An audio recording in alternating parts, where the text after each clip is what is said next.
Good evening, everyone. You can find your seats. There's room in the front, so some of the reserve that we had reserved back, there's actually some room if you want to move up.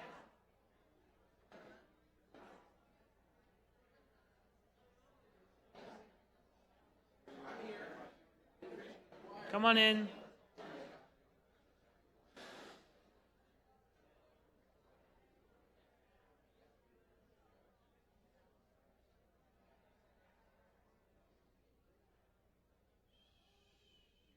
Welcome to everyone. Erev Tov. It's nice to have you here.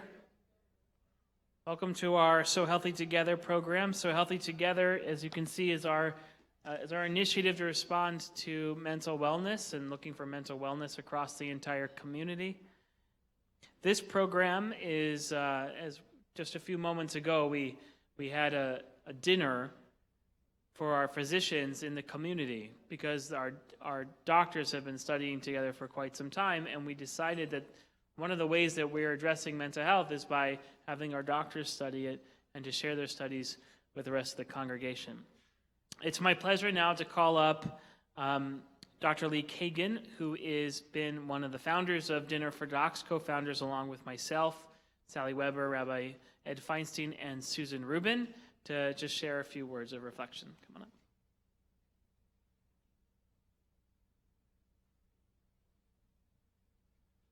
Thank you, Rabbi Farkas, and welcome one and all. Dinner for Docs is a program that began 10 years ago, and it arose out of a recognition that we practitioners were experiencing tectonic changes in the world of medicine. Changes in how we practiced, who made decisions, how they were made, who paid for them, and how we could see patients, how quickly or not. These were huge changes that affected us professionally and personally, and we thought it would be a good idea to get physicians together to talk about the impact this was having on our lives. The program began with discussions around personal topics, questions of autonomy, etc., and they were facilitated by Rabbi Farkas, who would bring liturgy to the discussion and help us understand in a deeper, broader sense what we were experiencing, not necessarily solving problems, but allowing us to at least think about them in deeper and more meaningful ways. It's been a wonderful trip over the last 10 years, going from very personal issues to broader questions of across the board, from abortion to end of life, medical ethical issues that affect not just physicians, but all of us. So on the occasion of our 10th anniversary, we have decided to invite the community and bring in a scholar to help us discuss and understand a little bit about one aspect of what we do as physicians and what we all do, because at some point we're all going to be patients as well. So thank you for being here, and Rabbi Farkas will introduce our speaker.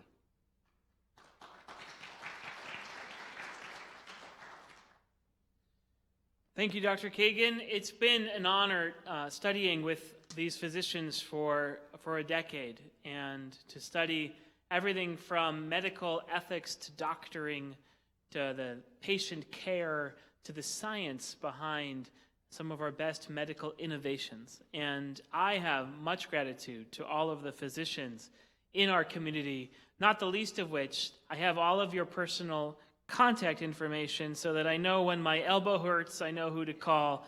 When I have a headache, I know who to call. When I have a cough, I know who to call.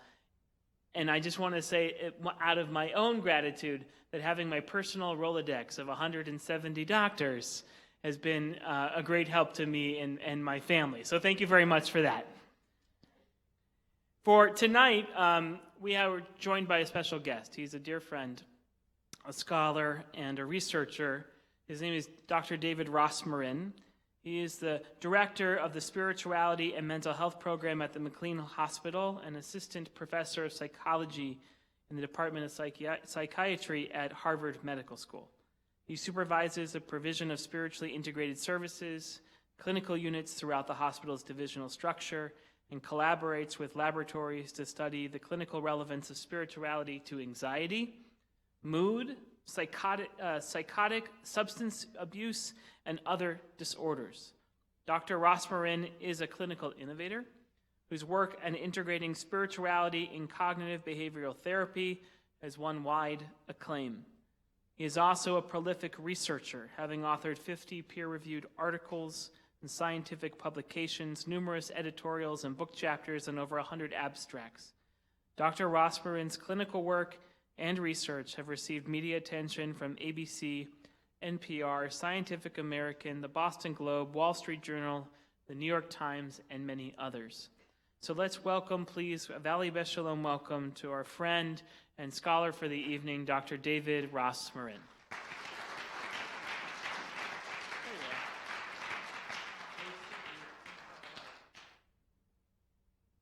Sorry, Rabbi, I didn't mean to make you anxious.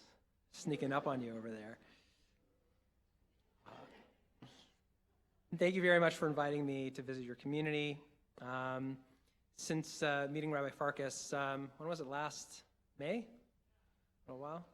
I've just been so amazed at hearing and now seeing what's going on here at Valley Beth Shalom in terms of mental health. You have here an initiative on being so healthy together. You even got I think there's a bit of a brain thing going on there, right? Seems like it. And a counseling center on site, I mean, that's very innovative. And, seeing many different communities and structures and people taking care, you're leading the pack here nationally. I just hope you know that. It's really an amazing thing. And thank you all for coming. So we're going to speak about anxiety tonight, and a talk about it really could not come, I think, at a more appropriate time. We're definitely living in an age of anxiety. I'm going to provide a little bit of context in terms of national data, just to give you an idea of how anxious we are. According to the National Institute of Mental Health, nearly 1 in 5 adults across the entire country in every given year has a full-blown anxiety disorder. Okay? The number is 19.1%. In every given year. And over the lifetime, it's actually 2 in 5. 40% of adults at some point in their life will have significant distress or impairment due to anxiety symptoms. Furthermore, 1 in 4 of those anxious cases, so that's 1 in 20 Americans every year, 1 in 10 over the lifespan, will have a severe anxiety disorder, which is characterized by levels of anxiety that are so high that they're either incapacitated, like cannot work, cannot function, or potentially are suicidal. Among teens, it's even worse. The data suggests that nearly 1 in 3 teenagers today has an anxiety disorder at every given time. So if you have a classroom of 30 kids, you have to be worried about 10 of them, especially the older kids, older teens, like 16 to 18.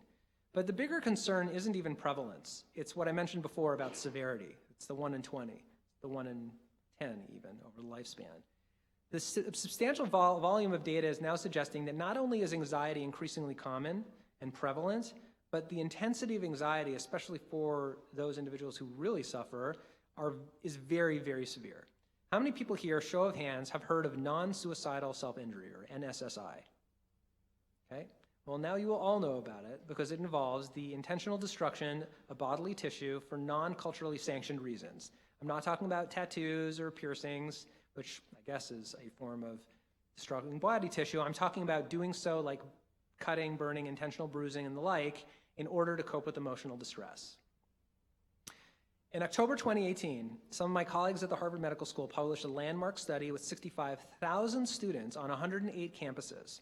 It's important to note this was not a study among college students in counseling centers. It was a study among college students, healthy, normal college students. 65,108 campuses. Take a guess, what percentage had endorsed NSSI? The answer is 1 in 5. Okay? Even worse, nearly 1 in 10, 9%, had reported not only thinking about ending their life, and not only having a plan to do so, but actually having attempted at some point in their lives to end it. Overdose, cutting, going up to a bridge, whatever it is. And self-injury and suicidality, they don't even start in young adulthood anymore. There's a 2012 study in pediatrics showing that 1 in 15 third graders in Denver were engaging in NSSI. Third graders. The story gets worse, if it could.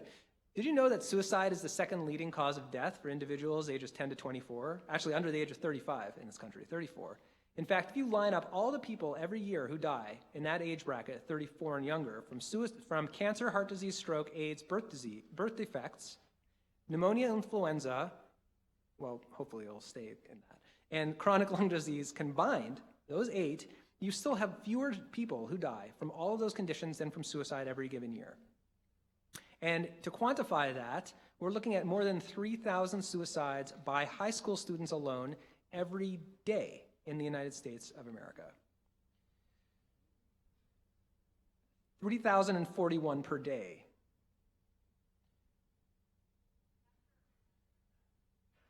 Attempts. Still bad. The trends are shocking. Is everybody here shocked? I'm shocked, and I've seen this. I've given this talk before. But even more importantly, if you stop for 10 seconds and step back from it, it's completely bizarre. It makes no sense whatsoever, because we actually have fewer reasons to be anxious today than ever in history. Globally speaking, especially in the United States, we are wealthier, we're far more technologically advanced, we're more productive, we're more connected, and we're more comfortable than we ever have been in human history. Yes, there's a lot of uncertainty, political and otherwise, but the last couple of years have actually shown us, it's insane, but life has gone on. Let me ask you a question. Are there any people in this community, Rabbi Farkas, this is one for you, or Rabbi Feinstein, are there any people in the community who don't have indoor plumbing? Are there any people in your community who don't have indoor plumbing? Who don't have a toilet in their house? What about people who have never benefited at all from modern medical technologies? Or any adult in your community who has never been on an airplane because they can't afford a ticket? Now, I'm not saying that there's nothing to be upset about or afraid of in this day and age. I'm not. But let's just get a little perspective that we are the most privileged people ever to walk the face of planet Earth. How many people in this room had contact with somebody in another time zone today? Right? We don't even think about it. How many people have been on an airplane in the last month? Right? Been on 5. So we're living in an incredible age. So why are we so anxious? But even more bizarre, do you know how many psychiatric medications we have and how widely available they are? Antidepressants, anxiolytics, antipsychotics, stimulants, mood stabilizers. People often use anticonvulsants now. There's so many, and these are widely used medications. Last year, there were 50 million prescriptions just for Xanax. Just Xanax, which is one drug out of a class of benzodiazepines, which is out of a class of anti-anxiety medications. All in all, 25% of Americans, adults, take psychiatric medications and 10% of children. 25% of the country. So let me ask you this question. If so many people are taking medication to control their mood states, then why are we more anxious than ever? And it's not just that we're more aware of our anxiety. We're talking about suicide rates. We're talking about self-injury. We are talking about objective behavioral measures that we are at more dysfunctional today than we were 5, 10, 15, 20 years ago. There is no question about it. CDC, NIMH, everybody, it's very clear. It's not just a matter of recognizing it more. So what on earth is going on that makes this world such a ripe context for the development of emotional instability when we are really thriving in some ways, in many ways, as a society? And what can we do about it? Okay, those are my questions. Well, I'm not going to. Let me say what I have to say first. I want to hear what you have to say, but let me give you my perspective on it. In order to understand this, we have to understand what anxiety is, what fear is, and then we can go. So what's fear? Fear is a natural and healthy reaction to a perceived threat. For example, did anybody go okay, that's fear, because you didn't know what it was. There's a bang that came out of nowhere. And a fight or flight response gets summoned through the secretion of adrenaline from the adrenal glands on their home on top of your kidneys into the bloodstream. A cascade of physiological processes occurs, including increased circulation of oxygenated blood, increased oxygen intake, right? Increased muscle tone. People are like, diversion of blood. Some people have stomach upset when they're feeling afraid. The digestive system slows. Pupils dilate. People are a little more sensitive to light. Some people feel a little bit dizzy or off kilter. And all of those are actually very healthy. In fact, if people don't have, there are a lot of docs here that be able to tell me more about it than I know, about the Moro reflex and the startle response in infants, that when children are born, we have a couple of obstetricians here, right? So right immediately after birth, we're doing a test for a Moro reflex to see, does this child have a startle response? And if they don't, what's the first thing that gets done? Call a neurologist, right? Something, spank them, try to get it to happen. And then if it doesn't work, then you're calling a neurologist, right? So it's a concern. So that's fear. Fear is a healthy thing. It's a good thing. We are wired to have fear. My experience of it once, I was walking down 34th Street, jaywalking, should not have been doing that, and an MTA bus in New York City starts careening towards me out of nowhere at 70 miles an hour. And I decided to flee instead of fight, which I guess is why I'm here. But I was able to do so, and I mobilized my resources immediately, and I darted out of the way. So what's anxiety? Anxiety is those exact same processes, but they occur when there's no real reason.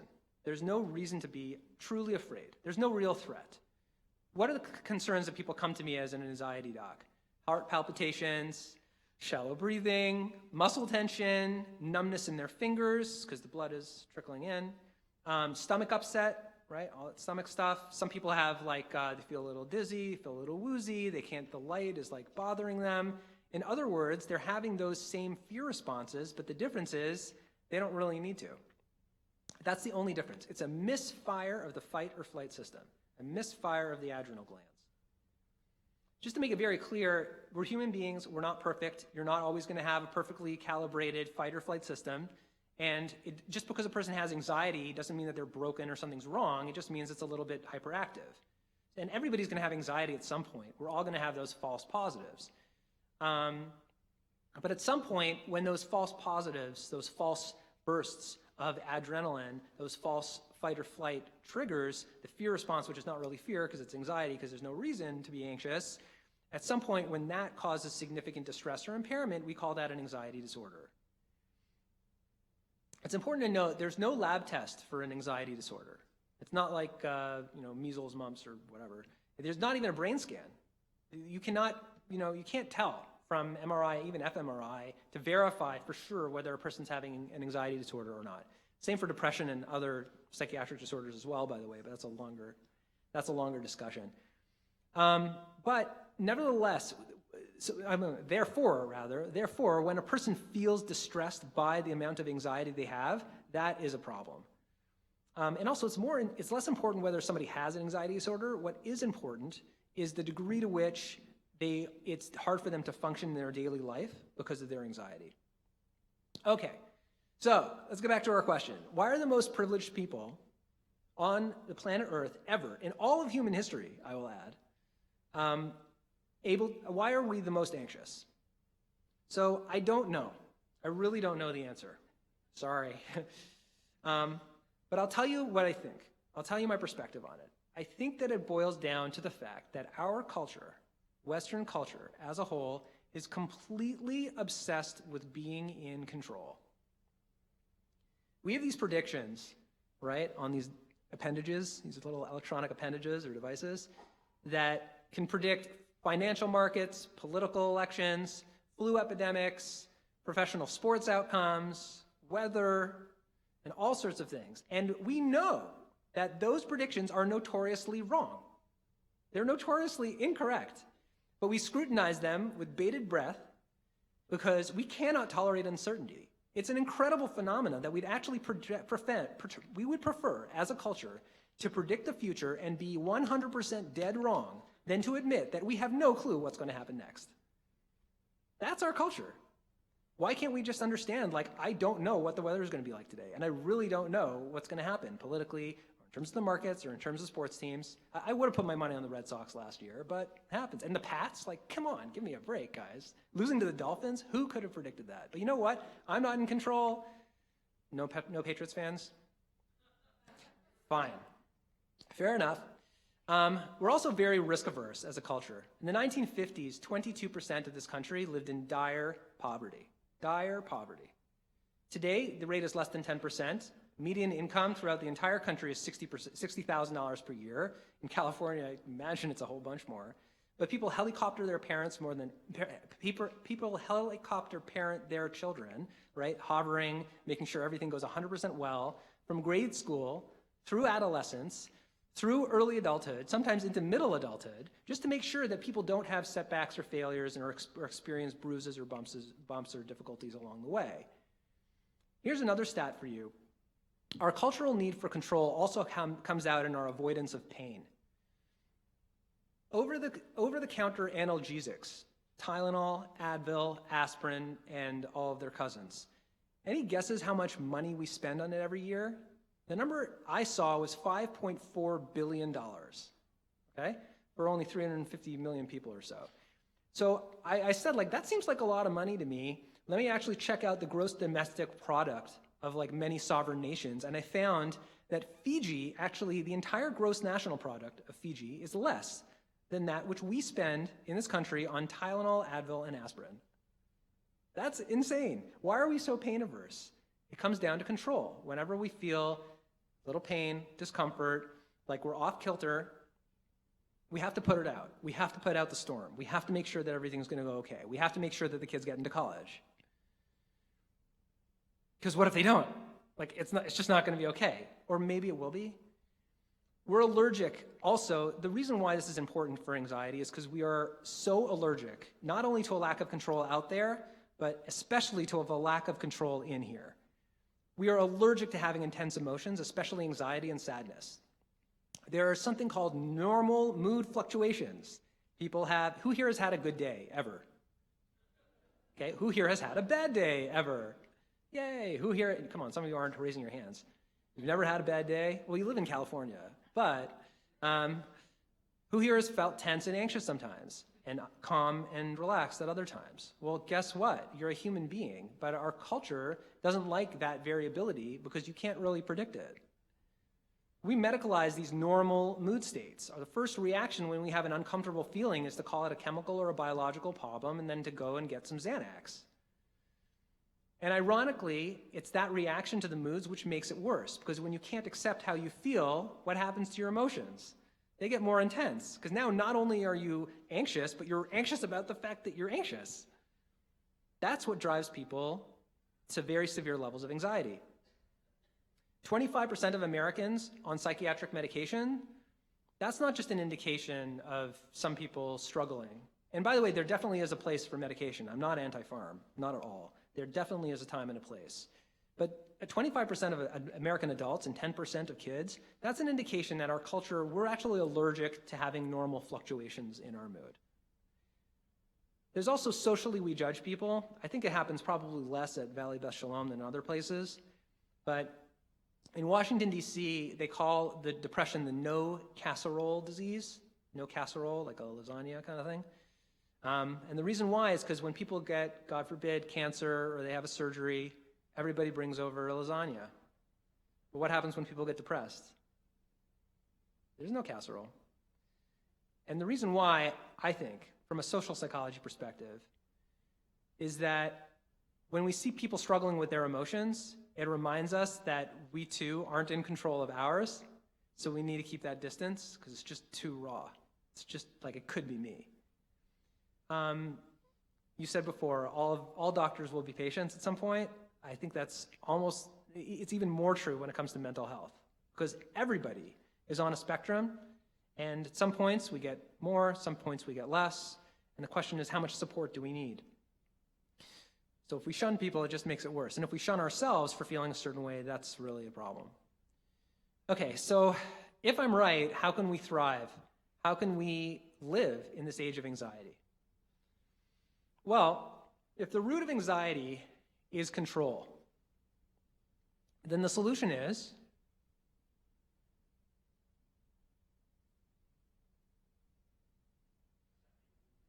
yes, accepting that we're not in control.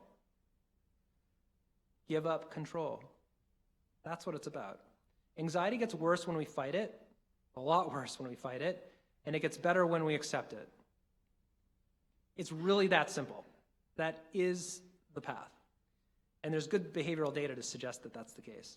The number one piece of advice I can give anybody with anxiety is to face your fears. If you're afraid of something, do it.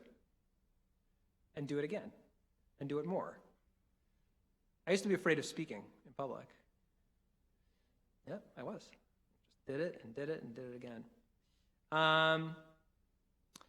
Facing fears is the key element in the gold standard treatment of anxiety disorders, which is known as exposure therapy.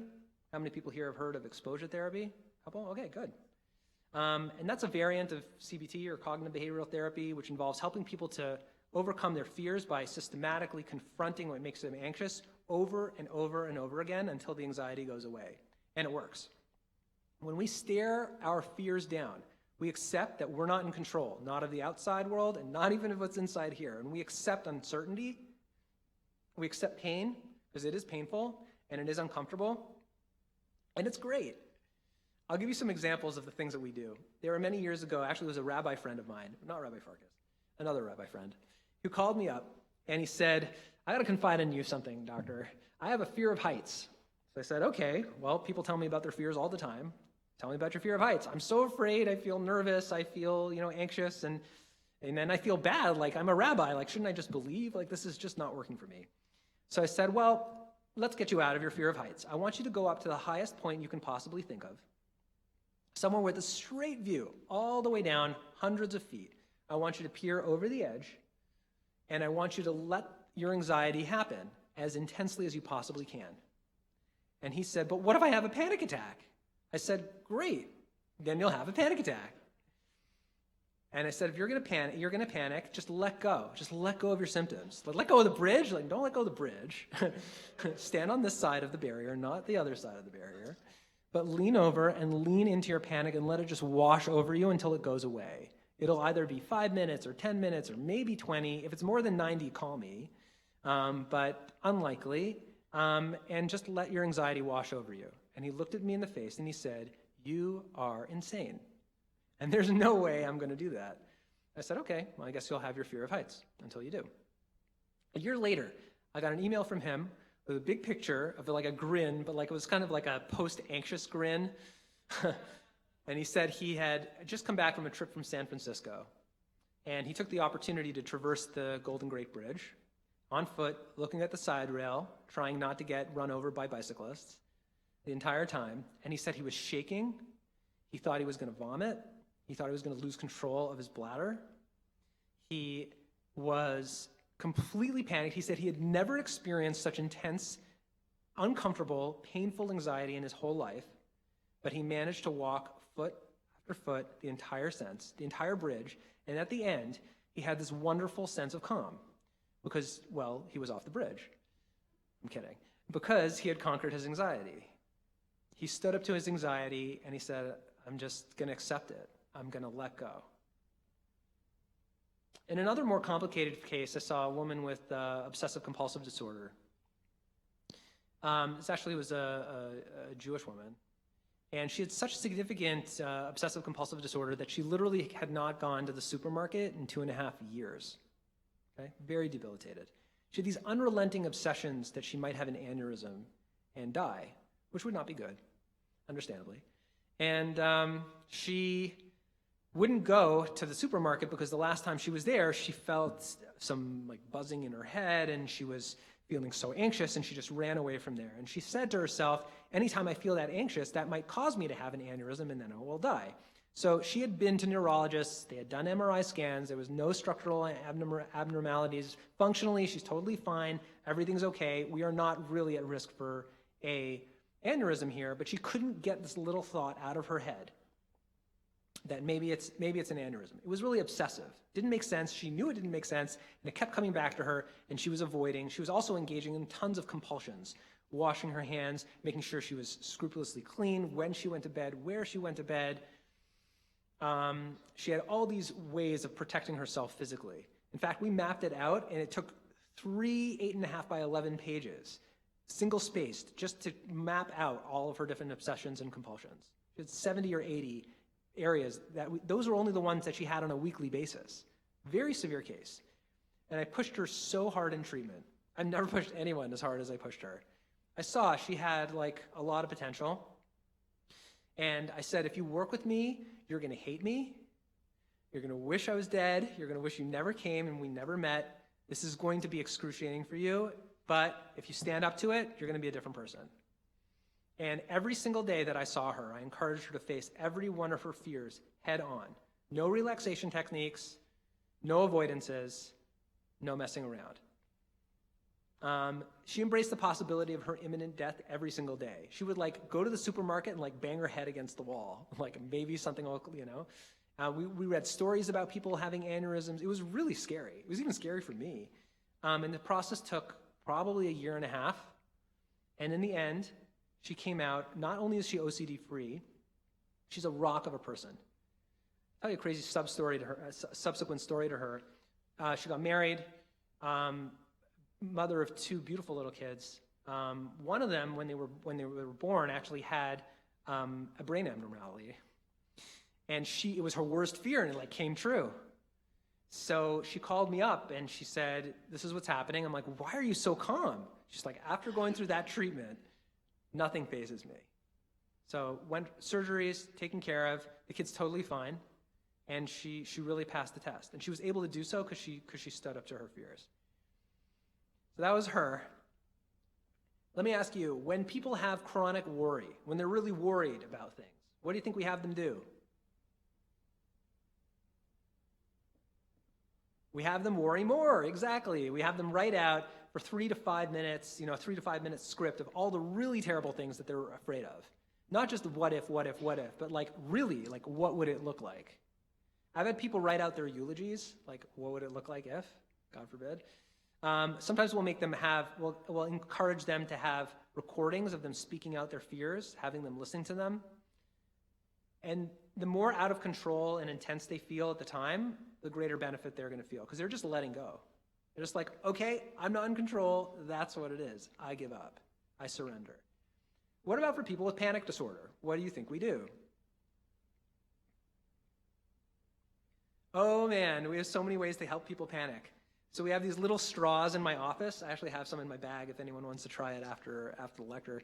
They're like 3 millimeters thick, and you breathe into them, and it's very uncomfortable. Like it's not comfortable, but it won't kill you unless you have a pulmonary problem. And breathe into the straw, and just feeling the constriction of the air. My panic patients, they'll start by doing it for 15 seconds, build up to 30, build up to 60 seconds. Eventually they can do it for 2-3 minutes. If some people are afraid of hot flushes, we'll have them put on a parka, we'll turn on the space heater, get it really, really uncomfortable. Our goal is to get people to gather up the courage and stamina to totally lose control of their emotions and be okay with it. For social anxiety and shyness, anybody have social anxiety or shyness? Please. Sometimes we'll have them do things that are like socially unacceptable because they really don't want people to be upset at them. Like I'll have people stand underneath a big clock and they'll ask strangers, excuse me, do you have the time? That's a good one. Or we'll have them go to a coffee shop like Starbucks and we'll have them pay for their drink in nickels. And people behind them are like, are you kidding me? Now, there are exceptions to that because in certain areas of New York City, if you pay in nickels during rush hour at Starbucks, they will kill you. So that's fear, not anxiety. But the rest of the time, it wouldn't be. In these examples and many others, the method is very simple. We help people to embrace the unknown, give up control, accept that their emotions are going to fluctuate, people are going to do what they're going to do, it's going to be what it's going to be. Now, in addition to my work at the medical school in Boston and my research on spirituality and mental health, which Rabbi Farkas embarrassed me about earlier, I also have a string of anxiety clinics in the New York area. And when I was getting going and trying to pick a name, I chose Center for Anxiety. You can check it out, centerforanxiety.org on the web. So I was speaking to people about the name after I had already purchased the URL and we were moving forward. And they said, why don't you call it the Center for Anxiety Relief or the Center for Anxiety Help? So now you know why.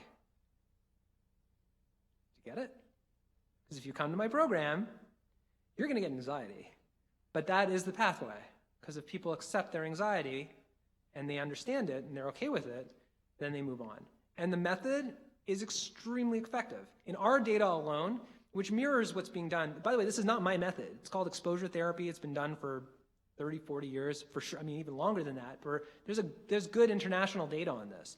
But in my clinic, we have 800 new patients a year who come to our program. 80% of them with mild to moderate anxiety are below the clinical threshold after 7 sessions. And overall, over 90% are having clinically significant changes.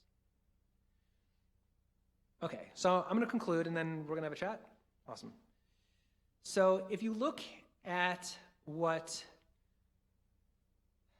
Jewish wisdom has to say, I'm embarrassed saying this in front of at least two bona fide rabbinic scholars here, but if you look at what Torah wisdom has to say about how to cope with anxiety, there is a theme that continuously comes up again. In fact, I just talked to the docs about this, which is the concept of trust or belief in God, or otherwise known as emunah or bitachon, having trust and faith in something greater.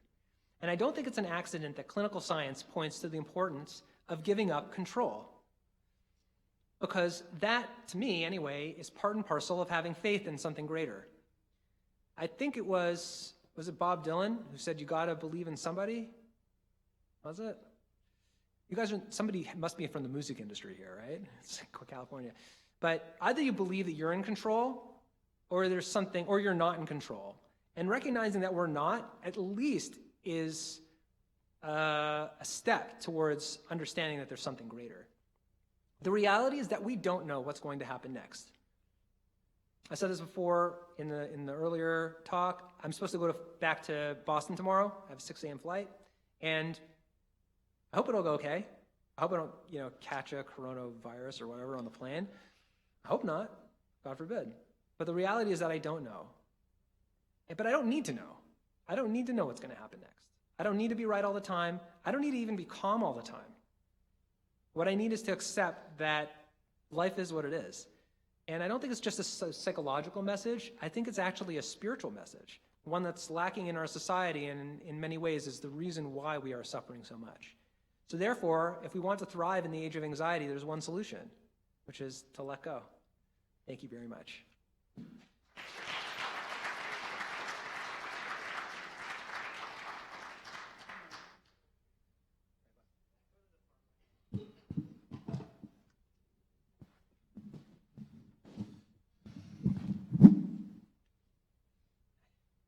Gonna hold this, I think. Okay. Hi, thank you so much. I'm gonna ask you 2 or 3 questions, and then we're gonna open it up to the audience, okay? Thank you so much for coming. I hope you don't get coronavirus tomorrow either. That's Me too. Just me. I was wondering, just to begin, when we look at society today, one of the things that I've been thinking a lot about is how faithless we've become. And earlier you said that 92% of Americans believe in God. But if you were to restructure that question and think about belief in or trust in institutions, or society as a whole, or about a belief in a positive future for themselves, right, those numbers go way down. So I'm wondering, is there not just a yes-no question, but maybe speak to this a little bit about correlation between the lack of trust or faith in institutions, in community devices, in communal structures, and in the future, and how that correlates to anxiety today. Right, yeah, that's a good question. So I do think we have a crumbling sense of faith in institutions, in political institutions, in even healthcare, we're seeing right now, in potentially in religious institutions. It's been less in the Jewish world, but certainly in the Catholic world, I think a lot of people have lost faith in the church. And it has been detrimental because it sort of brought us into such a state of uncertainty. But at the same time, I see an opportunity. Maybe I'm just optimistic, but I see an opportunity for us to develop a greater sense of trust and faith in something greater than all of that, something that transcends any political party or any medical institution or any religion, even for that matter. And I think that's kind of where the data is showing us to go, is that the more we cling on to things and try to control them with our processes, whether they're social processes or institutional processes or psychological processes, the more we, or pharmacological processes, the more we lose. So I do think there's a great opportunity for us to just let go. It makes me think of I don't know if you're familiar, the Jesus plus nothing movement. It's the radical free church. There's no church. It's Jesus plus nothing. So the idea is that there's no prescription or community norm even. It's all about a connection to Jesus. And then I'm thinking about, like, you're making me also then think about, well, thinking about religion, right? That religion is one version of organized spirituality attached to a community, perhaps a central narrative, historical, mythical, or otherwise. And that religious institutions like synagogues, like our schools here at VBS, that when we treat them simply as institutions, then we do lose trust in them. But if we see them as vehicles for the supernal aspect, the metaphysical aspect, whether it's centered on a God figure from past or future, or just this idea of Vador from one generation to the next, something transcendent beyond ourselves, then you see that the purpose, mission of the institution moves beyond the physical sustaining of the institution, although we do need sustaining, so thank you for those who help sustain. But the truth is it's the mission itself. It's a vehicle for an individual's expression of a meaningful, transcendent, metaphysical life. And I don't know if you have data on that or what have you. It's just a reflection on my side, thinking about when we've lost trust or faith in institutions, it's because those institutions no longer teach us what their purpose is or what they're divined to be. Yeah, that was beautiful. You hit it on the mark plus. We can switch jobs now. Yeah, seriously, you're teaching me a lot. The only data I have on it is that orthoprax is much less of a predictor of people's, orthoprax being when people are involved in religious practice, whether it's Orthodox or not. But when people are traditionally are involved in liturgical practice, that's not a great predictor, at least for anxiety. But when people have faith, something internal, when something is glowing inside of them and that's fanned and increased, that does seem to be helpful to them. So that's the one piece there. I just want to say one thing, though, which is that institutions can be definitely harnessed in order to inculcate faith and values and a connection and a sense of peace and acceptance and bitachon, really. I mean, that is ostensibly what I would even say the raison d'etre of our institutions, but sometimes we get away from that, I think is what you were saying. So let me ask you then, now let's flip it on its head, okay? What if your belief in God exacerbates your anxiety or your depression? Because there have been individuals, including in our community, that felt that the distance that they felt or being judged by the Kodesh Baruch Hu led them to deep senses of depression and anxiety and insecurity, and in one instance, suicidality. Oh, wow. So I'm curious about what your data research, when you deal with when religion becomes the vehicle for suicidality as opposed to the solution against suicidality. Okay, so a couple of things. Firstly, from a data perspective, suicide is predicted, is five-fold less among individuals who attend religious services once per week or more versus people who do not attend at all. There was an American Nurses study with 90,000 women. A couple of years ago, Dr. Tyler Vanderweel, actually at Harvard Public Health, and colleagues published that data in JAMA Medicine or JAMA Psychiatry. So generally speaking, that's not the trend. For individuals, though, for sure, some people, their faith becomes a context for the expression of negativity and maybe even a cause for that. The analogy that's popping into my mind is something that my rabbi taught me, Rabbi Lawrence Kellerman from Jerusalem, actually originally from California, who said that if you look at nuclear energy, if it's focused, it can power entire cities. It can actually be used in nuclear medicine to destroy cancer cells in order to give people a new lease on life. But if it's unbridled, and if it goes, in all different directions, then we end up with Hiroshima and Nagasaki. So when we're dealing with spirituality, we are dealing with something which is potentially powerful.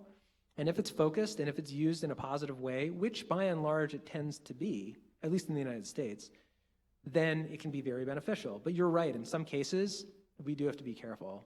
And it is potentially very powerful medicine, if you will.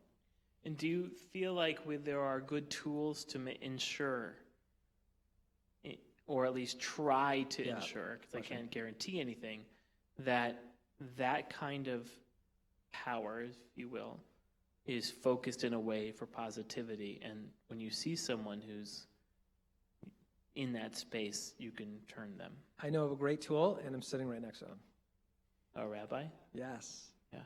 What we need are spiritual guides who can help individuals who are in spiritual crisis to talk through their questions, to validate their concerns so they don't judge themselves for it, to be able to move past it, and to be able to help them, and to get them to psychiatric care also. Sometimes people need, you mentioned a suicide, I don't know what the story was, but in a case like that, where somebody's having, acute suicidality, I would want to provide spiritual support as well as a level of professional support. You have a counseling center here, which is also a good step. I would also want to liaise with individuals in the community, but I know you and I have spoken about cases. I know that you're doing that, so right. I meant what I said. Yeah, I appreciate that. I think we can open it up to some questions from the community. Just raise your hand, and our dear friend Luis will come around, nice and clear into the mic. You can even stand up, John, if you want, so we can see you.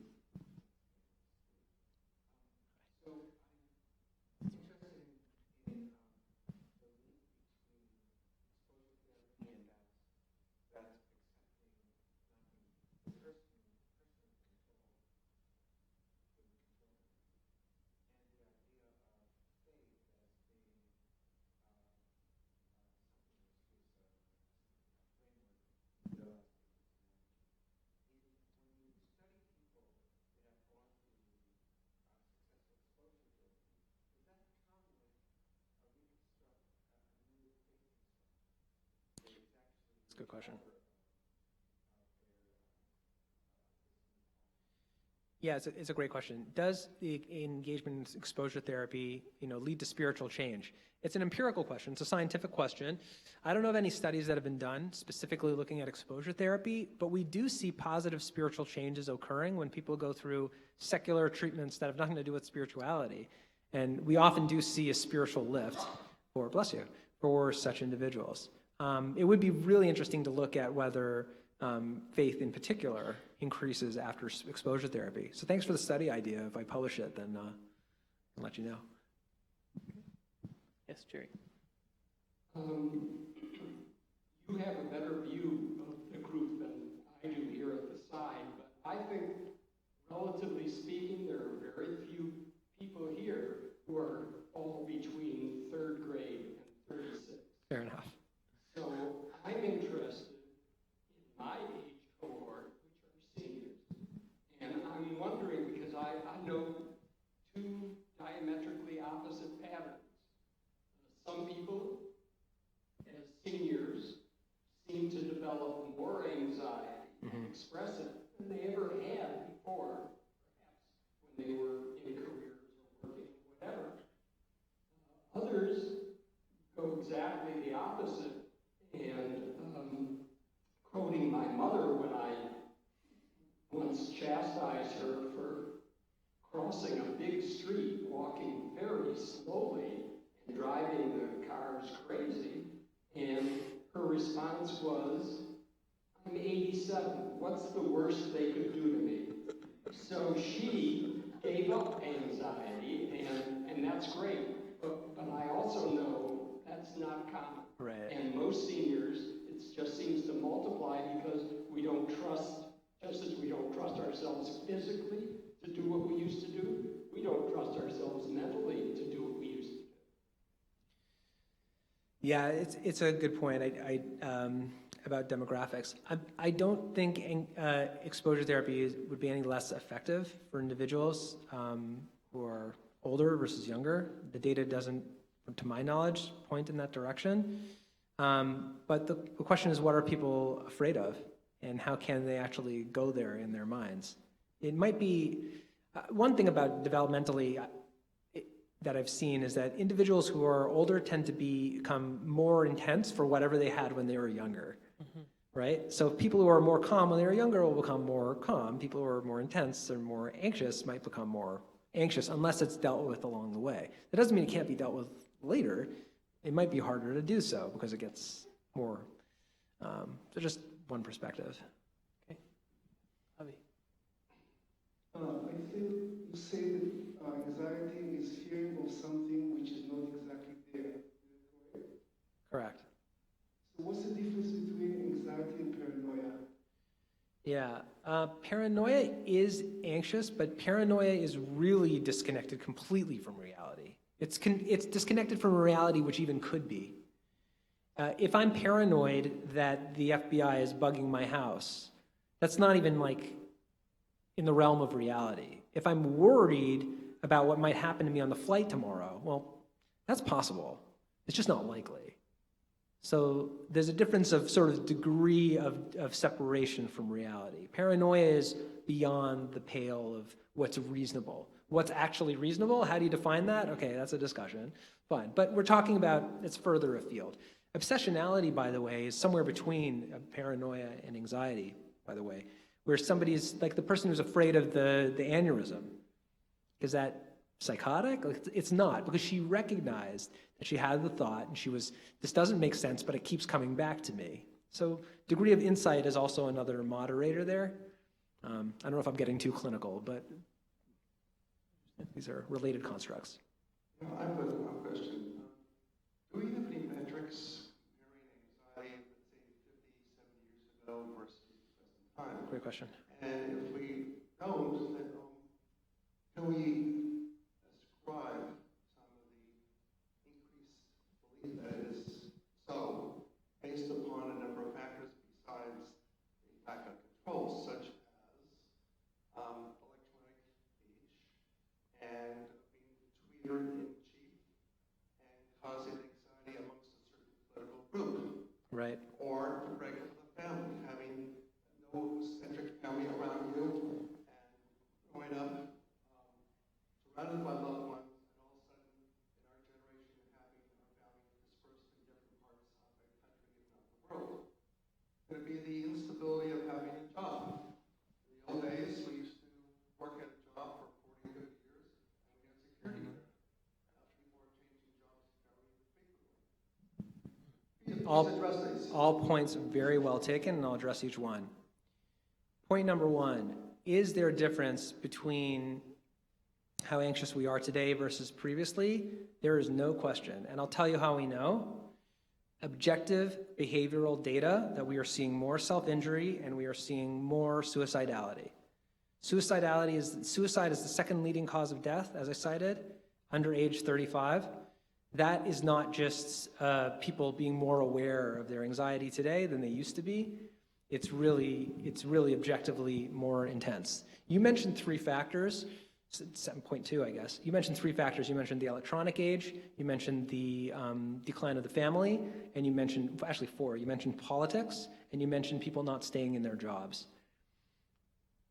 All four of those are related to our control. The reason why people are on their phones all the time, you have a lot of sense of control. I could sit here and just fire away emails. I have a lot of sense of control over this. I can call my assistant, I can ping people, and all of that gets me hooked on, there's a lot of feedback, all of that gets me hooked on feeling like I'm actually in control, as opposed to when I put it away, I'm like, I don't know what's happening in the world, right? It's all right here, but like I gotta let go of that.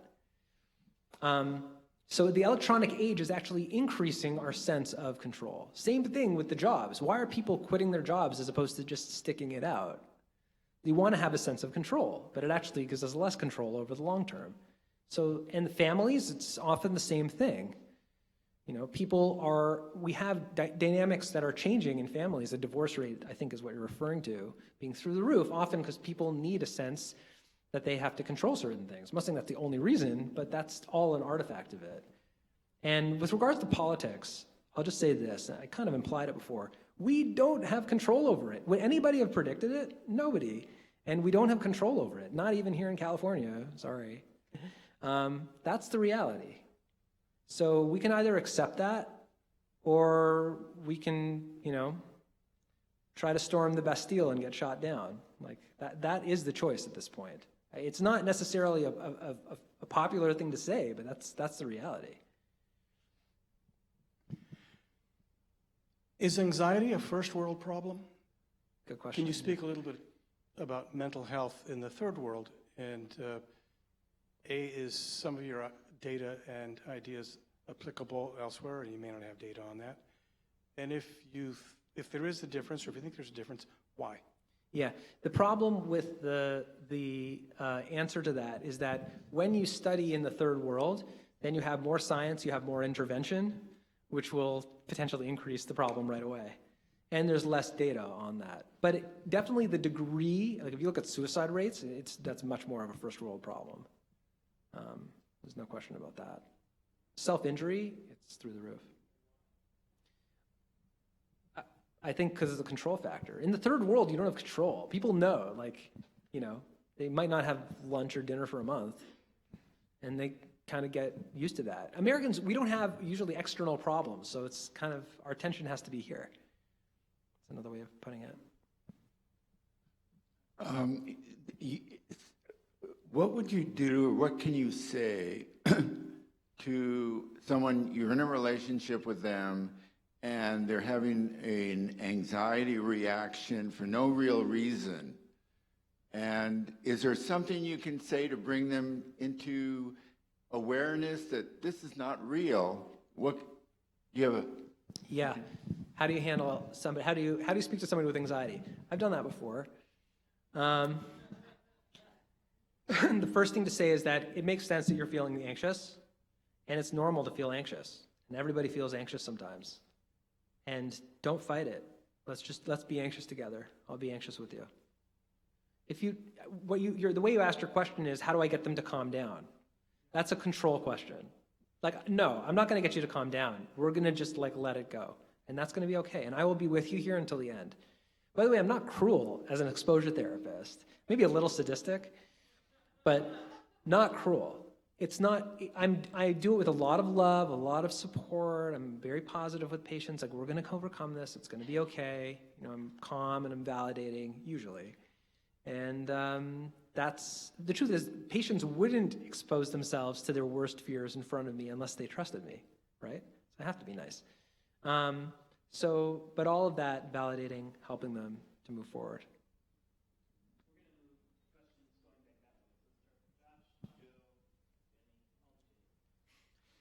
You identify this idea, especially in the U.S., this inability to let go, the control concept. I wonder, how much do you think it has to do with this idea of the American dream and manifest destiny? I'm going to work hard and I can move up the ladder because I'm working hard and I have control over my life. So how much is entwined, even dating back before the age of the iPhone, as far as our culture? And then can you give us examples of cultures, not necessarily first world versus third world, but cultures maybe that have figured it out, that maybe the sense of control or manifest destiny isn't as prevalent? The second question I don't have an answer to. I'll try the first one. I think we're kind of living the American dream now. Like, we came, we saw, we conquered, we did it. Like, we have a really great life here, at least physically. Spiritually, yes and no, depending.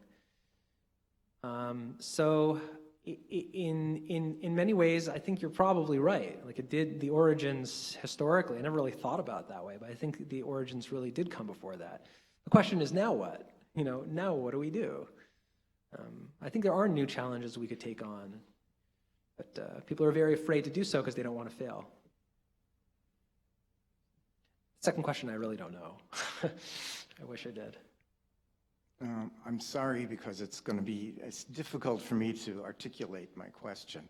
The topic is stigma, and it has to do with individual therapy and approach to the problem, mental health problem, or the collective public health approach.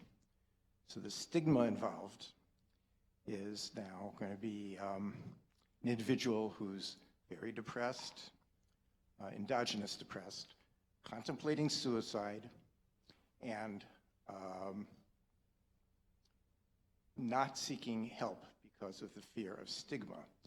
This would fall under an anxiety, like the kind you're addressing. However, stigma is something which I believe is really there. And unlike a paranoid delusion or an irrational fear, that individual questioning the success of his life or not has a real stigma to face. So then the question then is the public health approach. Do you think addressing stigma as a condition in our society has any benefit? Maybe, even to that individual? Does it have a benefit in a global sense? Maybe not to that individual. And to go back to that individual, what would be the exposure therapy for that right on the edge of suicide? Okay, a couple things. Stigma is definitely an issue. And I think it comes down to, again, it's a matter of control. The reason why we are, judge or get upset when other people around us or when we ourselves are experiencing emotional fluctuations is because there's that sense that I have to be in control over the time, which is not true. There are plenty of people who are very emotionally dysfunctional and very healthy, very doing well. They're otherwise doing well. I don't know if you know the data on this.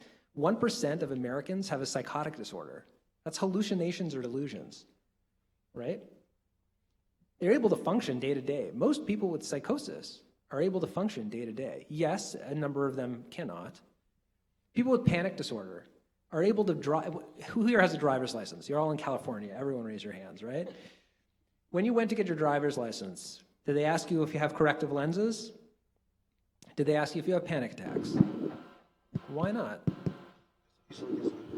Why don't they ask you if you have panic attacks? Maybe you'll run off the road. The answer is that people with panic attacks don't do that. In fact, you're actually a better driver if you have a panic attack because you're more focused. Your adrenal glands are firing.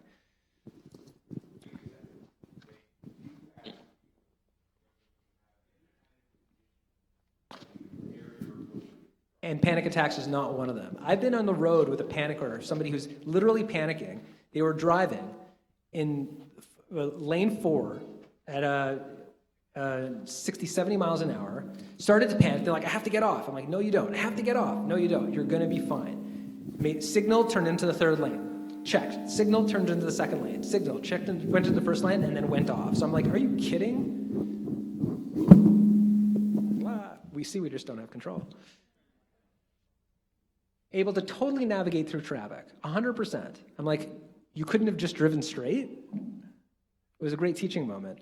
So to me, exposure therapy and learning that we're okay with it is actually the best stigma buster there is when people overcome it. I don't know if that answers your question, but.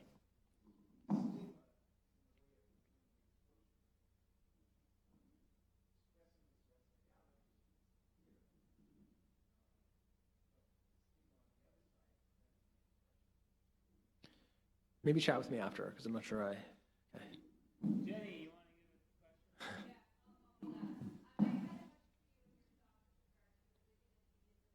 Great.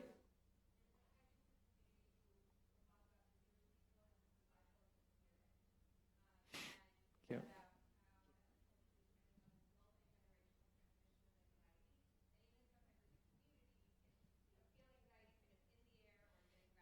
From a cultural perspective.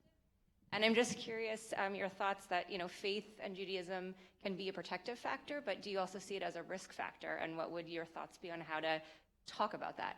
Yeah, so you're talking about the stereotype, like neurotic Jewish, adult.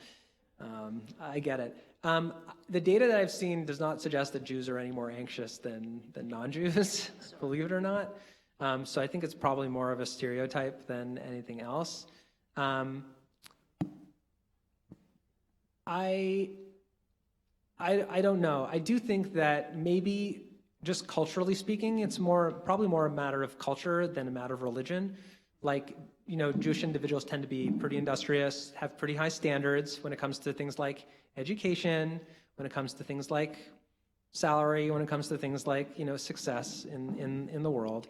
And I think putting those kinds of pressure on kids and sort of a sense to be perfect, also to compare ourselves to others, keeping up with not just the Joneses, but the Cohens and the whoever. So those kinds of cultural factors, I'm not sure it's a matter of faith. If anything, I think it's kind of a lack of faith, because when we are focused on those external productive aspects, that's not a matter of a faith or spiritual relationship. So just some thoughts about it. Usually under anxiety, there's a lot of depression. So sometimes when you treat the anxiety, then the depression comes up. And I was just wondering your ideas about the fine line between acceptance and like learned helplessness or giving up. Yeah, it's a really good point. I'm glad you mentioned it, because I wouldn't want people accepting to the point of learned helplessness. That was definitely not my message. Anxiety and depression are often comorbid. When it comes to depression, what we'll do is a similar approach, but it's backwards, called behavioral activation, where we get people moving, getting people on the treadmill, getting people sleeping regularly. That in of itself is extremely helpful for depression. A couple of laboratories a few years ago, separately concluded this, one in Canada, a couple in the States. In fact, I think one of them wasn't even in California, that just getting people to bed on time and waking up on time for 2 weeks can remit people from a depressive episode. In of itself, with no medication, no talk therapy, nothing else. So there are other messages and things that can be done for depression. I don't think that going through exposure therapy and learning to accept leads people to learned helplessness. I think it gets them to a place of being ready to embrace the uncertain, and that can generalize the treatment of depression too. That's a good life lesson. To learn to keep going, keep moving, even though it seems like it's really dark. So, yes. David, thank you so much for coming tonight. I hope everyone here got something out of it. Let's give David a round of applause. We want to give a thank you to all of our doctors who sponsored the evening, and thank you for learning with me and together for the last 10 years. A special thank you to Susan Rubin, who has been our primary administrator for Dinner for Docs for over a decade. Thank you so much for that. To Cameron Kruger and Nitzan Barlev, who are here helping out tonight, thank you again for all of the help that you do. And thank you all for coming tonight and helping us to continue this conversation now a year and a half in on mental wellness at Valley Beth Shalom. And I just want to put it out there that if you are experiencing something that feels a little bit off inside of you, to not keep it inside, and you can come to the synagogue, you can always talk to me, or you can go to our counseling center and avail yourself of one of the best resources we have here on campus at Valley Beth Shalom. So thank you so much for participating in the Dinner for Docs and So Healthy Together program. Thank you again. Yeah, great. Excellent.